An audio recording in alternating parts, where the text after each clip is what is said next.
Thanks for joining us for Beyond the Minute, where we take a deep dive into the weekly real estate numbers so you can better understand the current market and we can provide you the knowledge and insight you need to have the confidence to dominate this market and your next real estate transaction.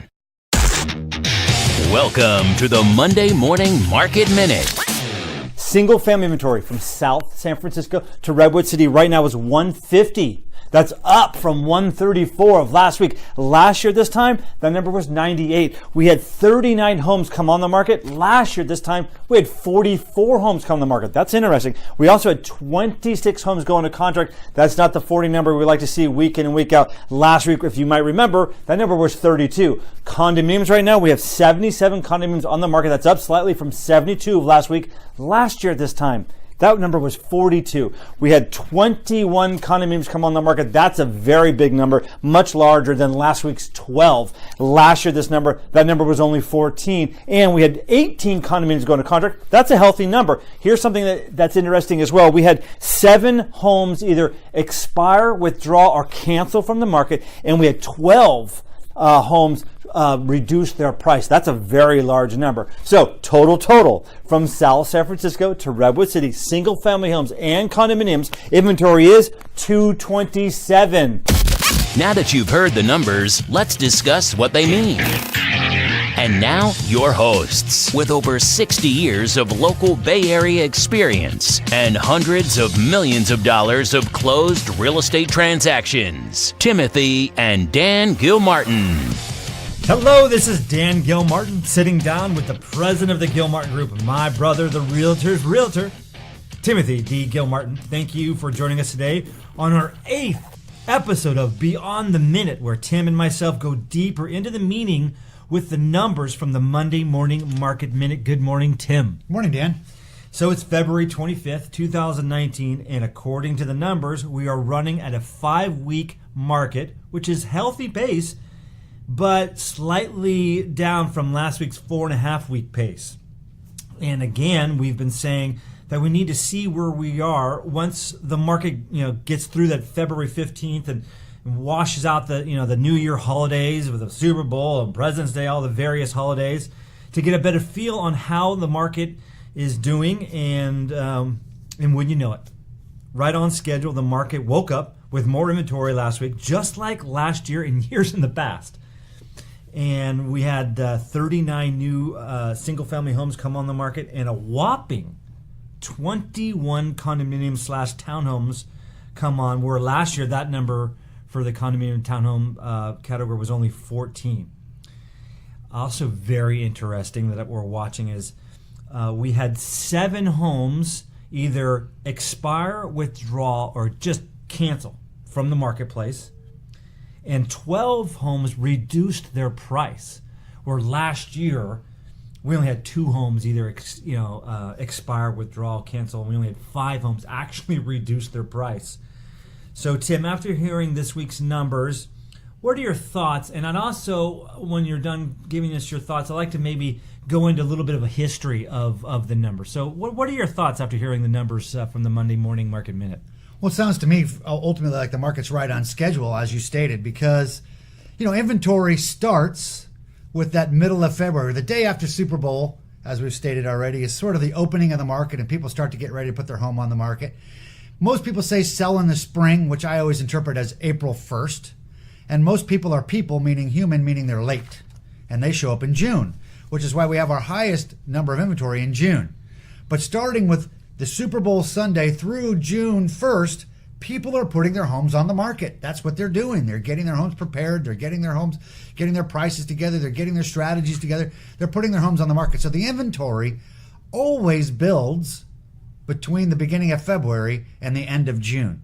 As a matter of fact, I think, and we'll get to this in June, I'm sure, but the high water mark on an annual basis for number of inventory is June 15th to June 30th. Mm-hmm. So it makes sense that we would be building inventory right now. Mm-hmm. I was thinking, because we've had a lot of rain, other markets around the country, it's tough, when the snow is on the ground and blizzards are happening, that affects, we talk to a lot of top agents around the country.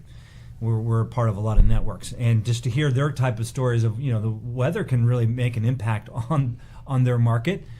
And I actually know of a home right now that is delaying going on the market because they know they want to paint the outside of the house, and the rain's coming. It's kind of delaying.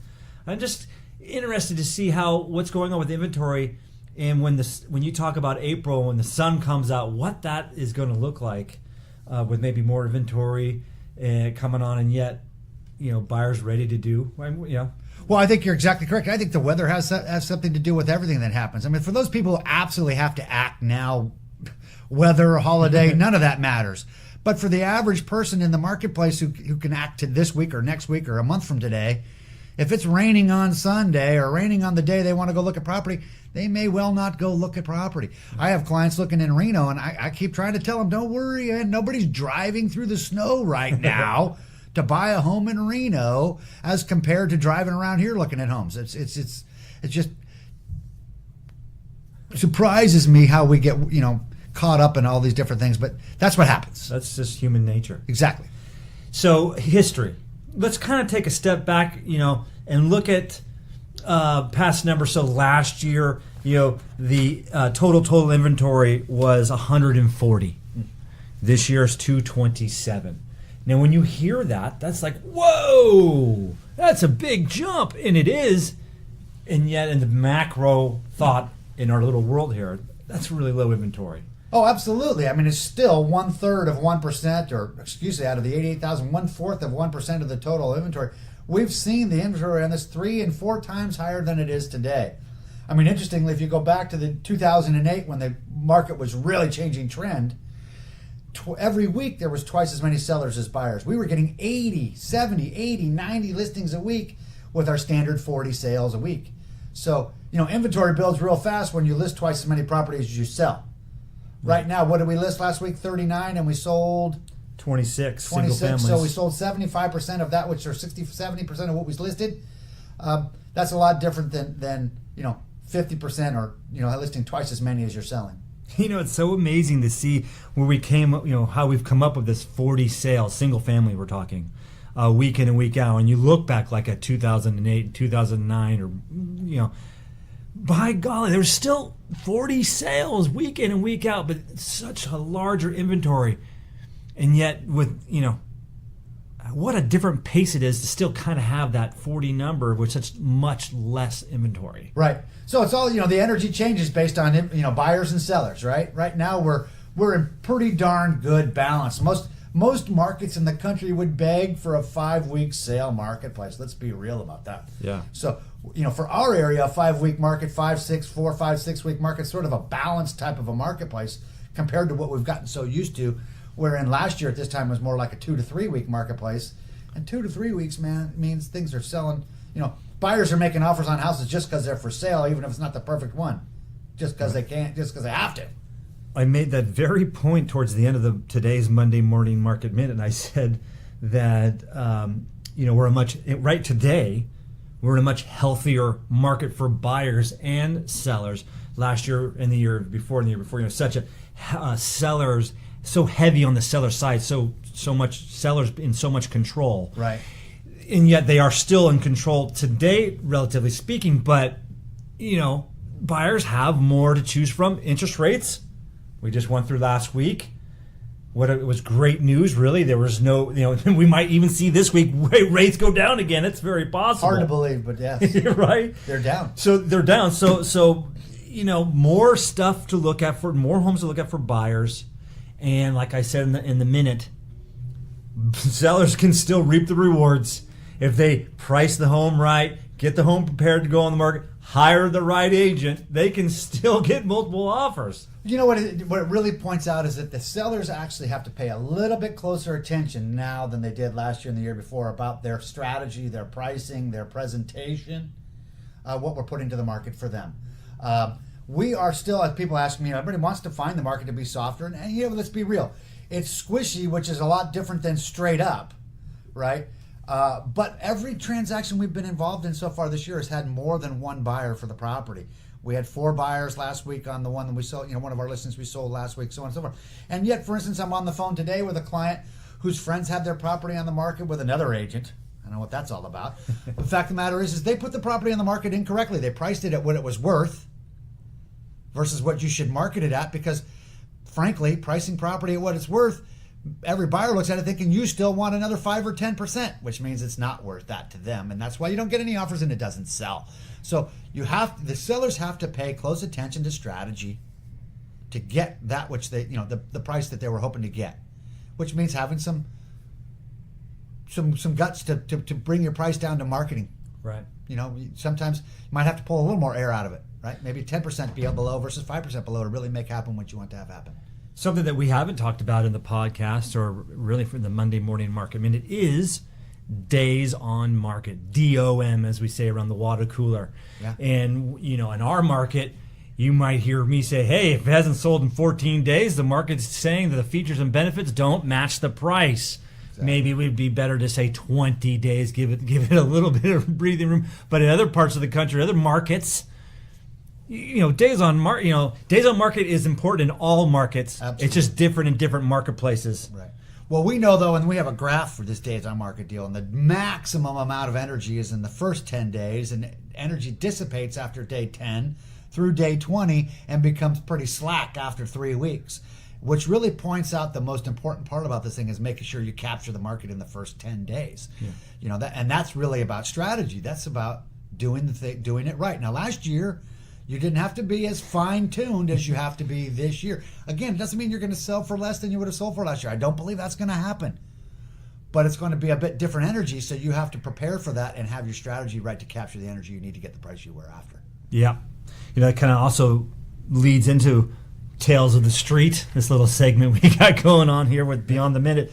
I wrote an offer last week on a townhome in Foster City that has been on the market for a while. Other townhomes around had sold. They reduced their price. That reduction actually caused us to be interested in write an offer. Well, wouldn't you know it? It caused other people to show some interest. I present the offer. Later in the day, the agent calls me because their clients are not in town exactly here. And the sellers decided to say, we're going to look at offers next Tuesday. Like they're all of a sudden now feeling this energy of a reduced price and now hoping that they're back in control and now having an offer date. Yes. How interesting is that? Well, that goes back to the lessons that we've learned over even this hot marketing period, which is to say that if I'm getting a lot of lookers at my home and no takers, I've missed my price by 5%. If I get no lookers and no takers, I'm 10% or more off on my price. Yeah, minimum. And so that's kind of a strategy we use to help reset our price. When we find ourselves in that scenario. Exactly. And we haven't had that happen too much in the last 5 years, but I have one going on right now in El Granada, which is a different type of a different speed market than we're here on the peninsula, even though that's part of the peninsula, but here on the bay side, let's say. But we've already had to reduce our price 5%, and we still haven't been able to capture the marketplace. So it's interesting to see, for them, the market has changed a bit. Mm-hmm. Have you last week, did you get any other different questions other than how's the market? No, I quite frankly, people are the market is about the attitude, right, and the perception. And the perception in the marketplace is that it's softening, that it's weakening. So I guess we kind of have to accept that part of the squishy conversation going on, because you know what it's really all about right now? It's not about the inventory. It's about the number of buyers. As you stated today, buyers were down this last week versus last year on this week. And we need to be watching our demand side for the next 3 or 4 weeks to see if, in fact, if that picks up or not. Because the inventory side hasn't changed that dramatically. Again, we were looking at 2008 numbers when the trend truly changed. And the inventory was at 80 a week on average for several weeks. About 20 weeks there, we were averaging 80 versus 45. So when you do that, you add to the inventory real quickly, where we can show 500-600 houses for sale at any one time. I mean, April 14th of 2008 happens to be in front of me right now. We had 531 single-family residences for sale. How many did you say we had today? Well, we have 150. 150 versus 531. That's almost 4 times as many houses for sale. And in that week, 91 new homes came on the market and 47 sold. So we had a great, healthy sales week, and yet that's still a 12-week market at 47 of 531, right? And we listed almost twice as many properties we sold that week versus listing 20% more, 30% more. That's a big difference. And that really helps us right now, listeners, if you're a buyer, we're speaking to you and showing and telling you how far away we are from that type of market. Sellers, that's where we are. We're that far away from it being a full buyer's market. So yeah, we're in this squishy world or complex market. But like I said last week, in confusion lies opportunity. Buyers and sellers, do the right thing. Hire the right agent that will help you put that right price on you. Get your home prepared to go on the market so that the features and benefits cause people to match the price and ask.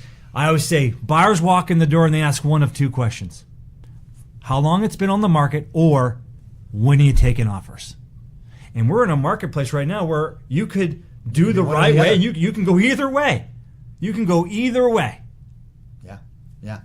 Our favorite answer to that question is it just came on an hour ago and offers are this Thursday.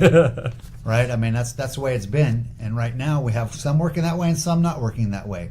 And the ones that aren't working that way has to do with strategy. And strategy is about pricing and presentation. Right.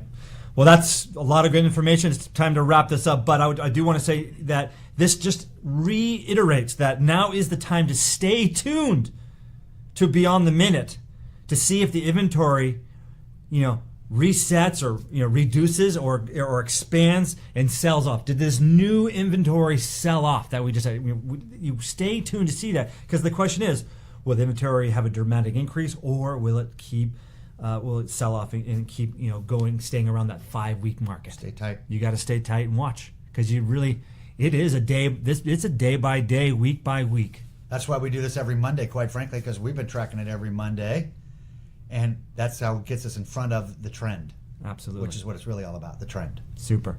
Thank you again for listening. And if you have any questions, please continue to reach out to Tim or myself. You can go to our website.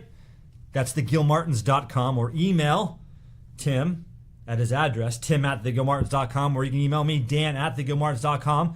And like I said, we are now on iTunes, Google Play Store, Stitcher, Spotify, and Pandora for your listening pleasure, which allows you to subscribe, like us, and leave a 5-star review, which ultimately makes a huge difference in getting this information out to as many people as possible. Have a great day, and we'll talk to you next week.